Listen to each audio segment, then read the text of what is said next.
Alright, welcome back to Tactical Enlightenment. This YouTube channel is dedicated to helping players improve their gameplay at Bannerlord through the use of advanced tactics. I've had a couple subscribers request a smaller battle. Of course, I'm very late game in my campaign, and so most of the battles at this stage are 1,000 versus 1,000 troops or more kind of battles. But I'm at a stage in the campaign where it's convenient actually for me to take a little break. I've got a lot of my forces are healing up in a few castles and cities after some really devastatingly difficult battles. We're going to give those those troops a chance rather to heal up, and just have this little foray here and look for some small battles to practice our tactics on a small scale. I still have a decent sized army. It's 150 troops. I will run a second version of this, just simply reloading it and coming out with about half as many troops. I have like 16 companion members. There's still some elite troops in the army group, but I've made a point of adding some tier 1, tier 2, and tier 3 troops into the army, just in case people are out there sort of mid to early game, and these are the kind of troops that they're fighting with, just to sort of show you that tactics still work for them. So the aserai kind of own this area. We're going to look for some aserai forces to fight. I've got a couple armies that are already in front of me, and right off the bat it looks like, yeah, we're going to have ourselves a little battle here. Our luck has run out. Okay, well we'll see about that, lady. So as usual for this type of battle, we're going to run with normal player damage, hardest difficulty, and in we go. I'm going to try to do a little bit slower action this battle. People are, I understand, obviously trying to learn, and the game speed that I play at is considerably faster than some players, especially newer players, are used to playing at. So we're going to run a little slower here. It's a very interesting battlefield map. It's a big body of water here. We're slightly uphill here, so we're going to be trying to hold the high ground here. We are going to run a flanking tactic. What I'm going to have effectively is a second flanking tier down here, and a main body of troops holding them in the center, while the flanking group hits them hard with ranged units, and then encircles, or at least that's the hope, encircles the enemy as they come in. And we'll be able to show you some of the same tactics we use. It's not quite like a full effective kill box, but it should still be a pretty good use of tactics here. So I'm positioning the 4th archers up on the hill here. I like to make sure that my archers have a good line of sight, right? Like if you put them here, well, they can't shoot shit because there's a fucking rock in their face. Right, so the enemy's there. They're going to be coming at us, more than likely coming at us. The aserai are very aggressive.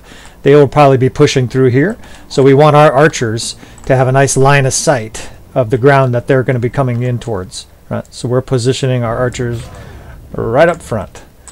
Now I do want to protect them, right? So we're going to use our 1st infantry. I have several captains that are assigned here. Most of these guys are veteran. I don't have any way of like de-leveling my characters and making them a lot weaker, so you're just going to have to bear with the fact that some of these captains will probably be considerably stronger than a lot of the captains you're used to. I don't have a lot of cavalry either. All this said, I recognize these are the kind of things that you deal with early in the game, or if you're even mid-tier and your army size is like mine, a couple hundred men. So I've got the 4th archers there. That's the 3rd cavalry, and then I want the 1st infantry as the main sort of vanguard of strength of defense. Right, we're going to position it there. They're not in the way of the infantry, right? You can see, but they're providing sort of a barrier for my archers to sit behind.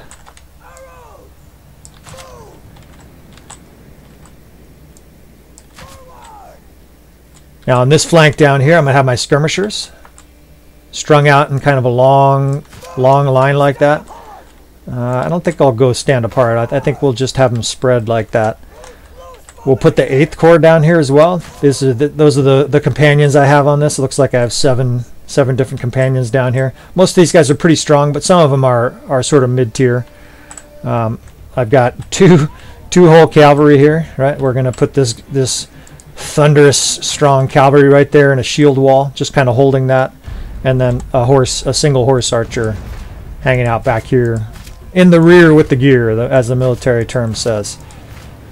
I'm having a hard time positioning this fella. So strategically, our idea here, I have my archers too, my 5th archers.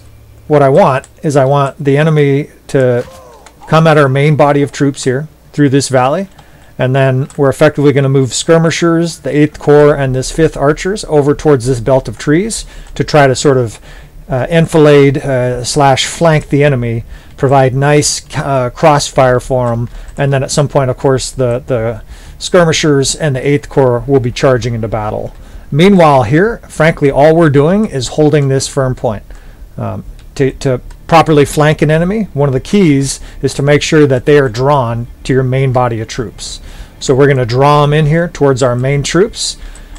I'm going to position these guys right up against those rocks.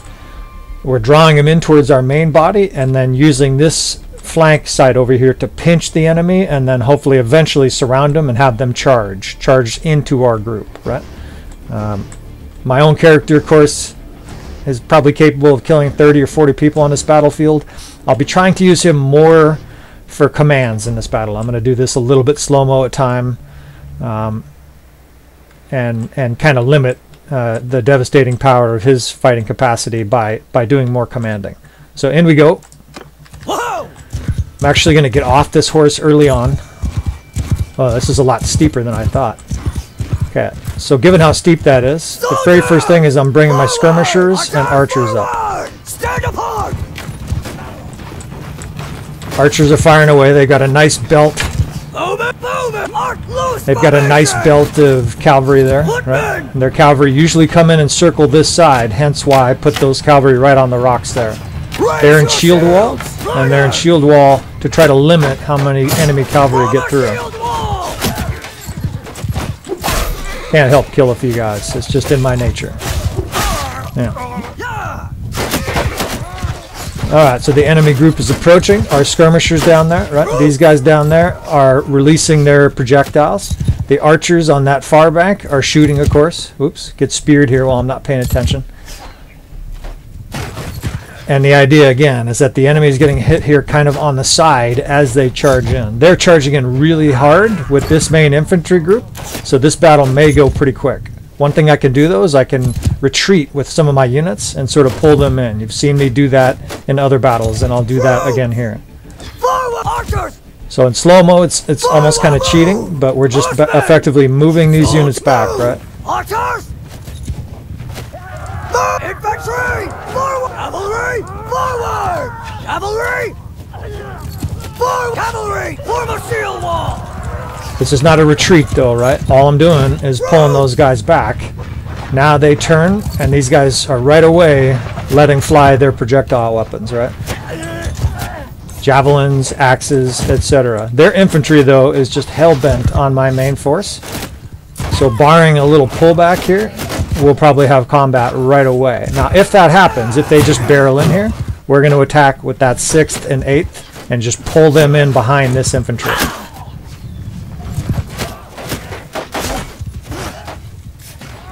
Now, of course, they're circling, right? This is what makes the aserai very difficult. Archers, move! Pulling my archers back here. Loose from soldiers! Move! Now, it might look like I'm crazily positioning my 6th and 8th Corps here, but all I'm doing is putting them astride the enemy, right? My archers are over there shooting. I don't want to change a thing there. This infantry is just holding the line. The cavalry's up there holding the line. Now these guys are basically coming in behind the enemy. Soldiers, move! Soldier, move! And it's just a pincher formation, right? The enemy's up there. They're attacking my infantry. I want these guys, these savage 8th Corps, my companions, and my skirmishers now coming in behind the enemy. And as soon as they're close, which is almost now, we are going to attack with the 1st, that's the infantry that's holding there, the 6th, and the 8th all at once. You see some of their units are turned to take on our incoming 6th and 8th, but that's not enough. That's not really going to be enough to stop this force. So the commands will happen fast.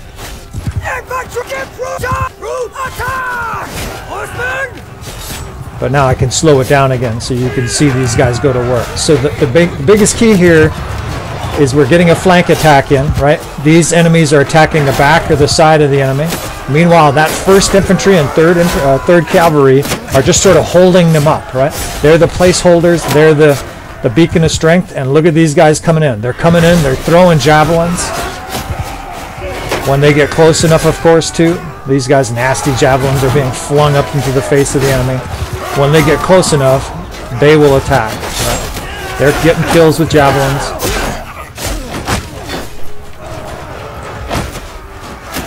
Now, you notice they're not just barreling in, right? They're not running in as fast as they can. That's because most of them have ranged weapons, right? And they're doing major damage with those ranged weapons. You can see them blowing up shields, killing guys in the back here. A couple guys are sort of skirmishing at the edges. Now, if you give them the attack command at a distance, they will fire those projectiles, right? But once they are close enough for melee, they will pour in, right? Now, those archers over there, the 5th archers are really helping too, because they're shooting guys over here totally unimpeded.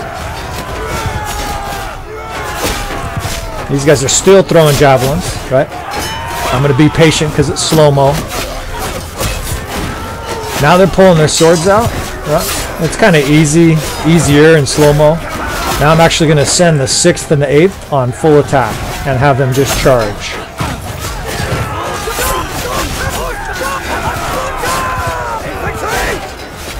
If I can get up there so you can catch most of this action. So now what's happened to the enemy is they're being attacked on at least 2 sides, right? That main infantry line is still in front of them, bearing down on them.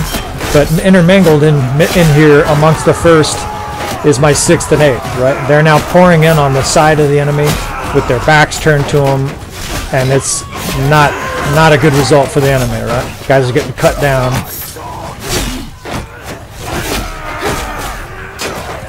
Meanwhile, the archers are still up there providing support, right? That's the 4th archers. The 1st infantry line now is completely sort of chaotically attacking the enemy in the middle here. These archers up here, though, are still dealing death, and those archers down there are also still dealing death. One of the added benefits of this attack type is it isolates the enemy and prevents them, more or less, through distraction from getting to most of your archers, right? I see right here on the edge some of my archers are fighting, but if only a few enemy get into your archers, it's going to generally have a pretty good result. So at this stage, it's kind of a scrum. In smaller battles, your tactics and your moves, things happen kind of quickly, right? Because with 1,500 troops or 3,000 troops, the battle takes 45 minutes. The tactical turns of the dice, so to speak, turns of the game are longer and slower. Run over that guy in slow-mo. But even even with this slow-mo, hopefully you can still tell what happened there. Most of the enemy died, right? Whoop. Not quite certain who did what to that guy, but evidently Neo from the Matrix is on the battlefield. I forgot to tell you folks, that's my cheat secret weapon. I bring Neo, I bring the one from the from the Matrix to obliterate Mr. Anderson whenever we're in a tight battle and we guys go flying 300 feet across the battlefield. That's one of the keys why we're so good, right?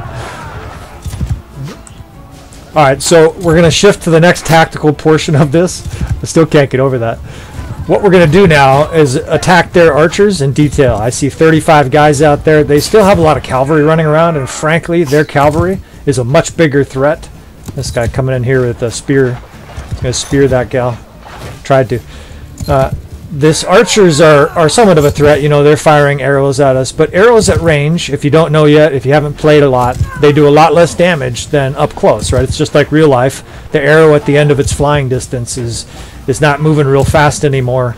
It's not going to do a huge amount of damage. So I'm concerned about those archers, right? We have to kill them to win this battle, but there's still a few infantry left. And these 12 cavalry, I think they have another, yeah, they have 29 cavalry between the two of them. They have 12, and then they have 17. You can see that little tiny sort of line to the right of it. that indicates that these are archer or javelin type of horses.